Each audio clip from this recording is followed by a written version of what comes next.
Hello everyone, my name is Saiti Rajendravani. Today's video's topic is polymorphism in Java.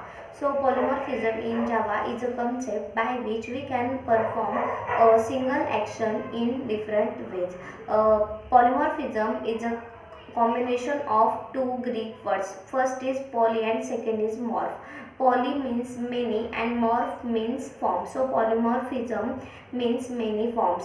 There are two types of polymorphisms in Java. First is runtime polymorphism and second is compile time polymorphism. We can achieve polymorphism in Java by two ways. First is method overloading and second is method overriding. Um, if we overload a static method in Java, then it is the example of compile time polymorphism in Java. So let's discuss the runtime polymorphism in Java.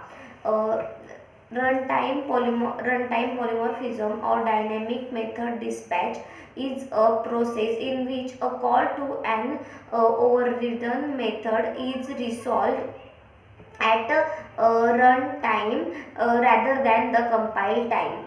In this process, an overridden method is called through the reference variable of the superclass.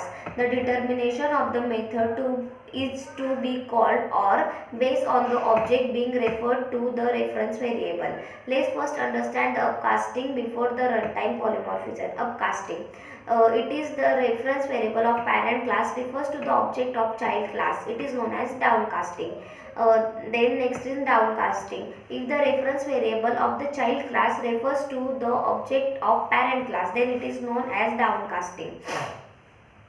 So let's discuss the example of Java runtime polymorphism. In this example, we are creating two classes as bike and splendor. Splendor is a child class and bike is a superclass. Splendor class extends the bike class and overrides the run method.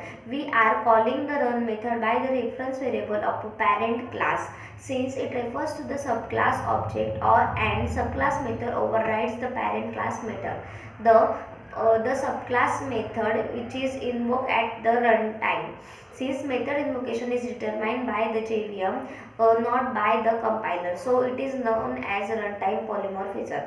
So other example of runtime polymorphism in Java, we have a class, we have a superclass as a bank and subclass as SBI, ICICI and Axis Bank. Superclass having the method as the name as get rate of interest, and SBI, ICICI Bank and Axis Bank having the method get rate of interest. So it is the example of runtime polymorphism. Thank you guys.